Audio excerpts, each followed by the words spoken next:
गोवर्धन पूजा की आप सबको हार्दिक शुभकामनाएं। गोवर्धन पूजा दीपावली के अगले दिन मनाया जाता है।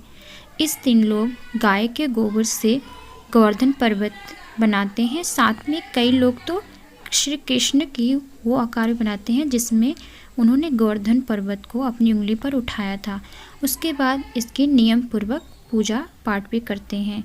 तो गोवर्धन पूजा क्यों की जाती है और ये कब से शुरू हुआ? गोवर्धन पूजा कृष्ण पक्ष यानी कृष्ण युग से शुरू हुआ। श्री कृष्ण जो कि गोकुल वासियों के सबसे प्रिय थे।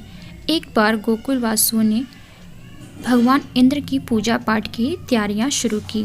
तब श्री कृष्ण ने देखकर कि देवराज इंद्र की पूजा पाठ करने से कुछ नहीं मिलने वाला, उन्होंने सभी गोकुल वासियों से यह कहा कि हमें गोवर्धन पर्वत की पूजा करनी चाहिए, क्योंकि उनसे हमें गायों को चारा मिलता है और गाय को चारा मिलता है तो हमें उनसे दूध प्राप्त होता है, जिसकी वजह से सबका पेट भरता है। लेकिन भगवान इंद्र को किसी ने देखा नहीं है और उन्होंने हमें कुछ अभी तक दिया नहीं है। यह सुनकर सभी गोकुलवासी उनसे सहमत हुए और सभी ने गोकुलवासियों ने मिलकर गोवर्धन पर्वत की पूजा करने के लिए गायों के गोबर से गोवर्धन पर्वत का आकार बनाया। यह देखकर भगवान इंद्र को बहुत ही बुरा लगा।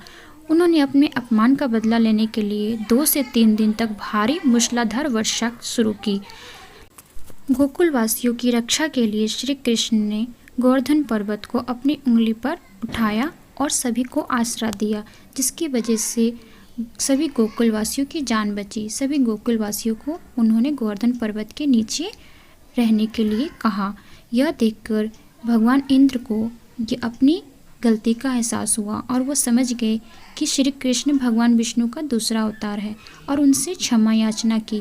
तब से गोवर्धन पर्वत की पूजा की जाती है और दीपावली के अगले दिन हम गायों के गोबर से गोवर्धन पर्वत का आकार बनाकर पूजा पाठ करते हैं।